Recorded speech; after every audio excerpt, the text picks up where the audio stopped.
Welcome guys. So in this video, I would like to show you 5 amazing tips and tricks for close combat fights that you need to know as a PUBG player, which you can implement into your own gameplay quite easily, and it might help you to get better at this game.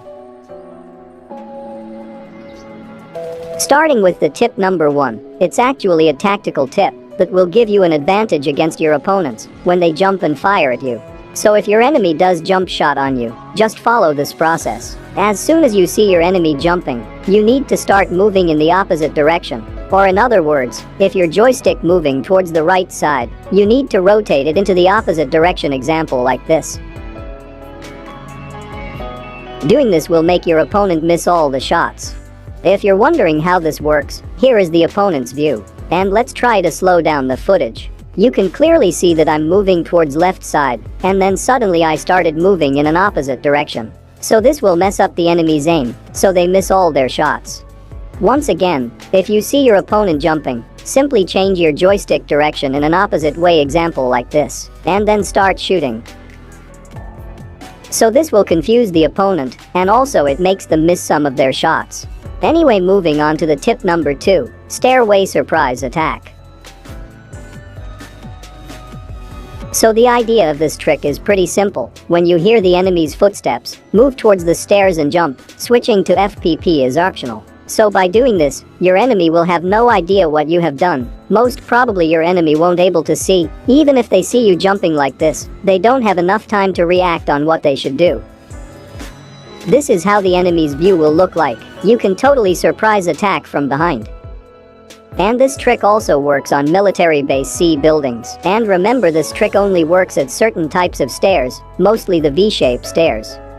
But this is kinda risky, since if you jump too late or too fast it might put you at a risk.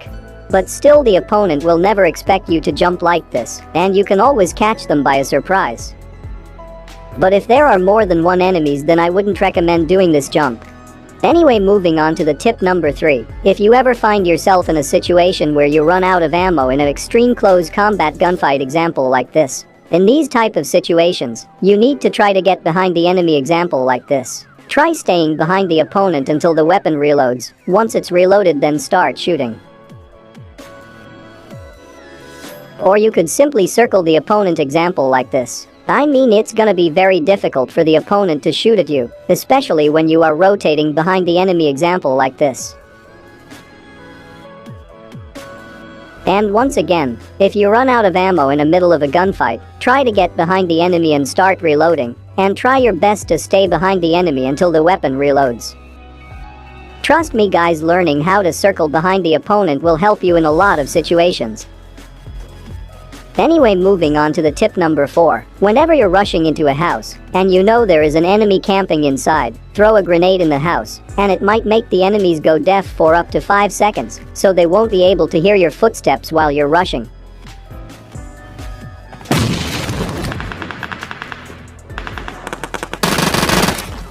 Anyway, moving on to the tip number 5. Don't stay behind your teammate in a straight line. For example, these 2 players are in a straight line for me. Suppose if I shoot at the first enemy and miss the bullet, that bullet may hit the second enemy who's behind this player. So staying behind your teammates, especially in a straight line, is extremely dangerous, and it could get you killed instantly. And right now I'm in a situation where I'm behind my teammate in a straight line to the opponent. So in this type of situations, the aim assist works like crazy for the opponent, and we both could die in a single spray. So if you ever find yourself in this type of situation, try to move away from your teammate. Anyway, that's all I got for this video. I hope you learned something new. If you did, hit the like button and subscribe for more upcoming videos like this.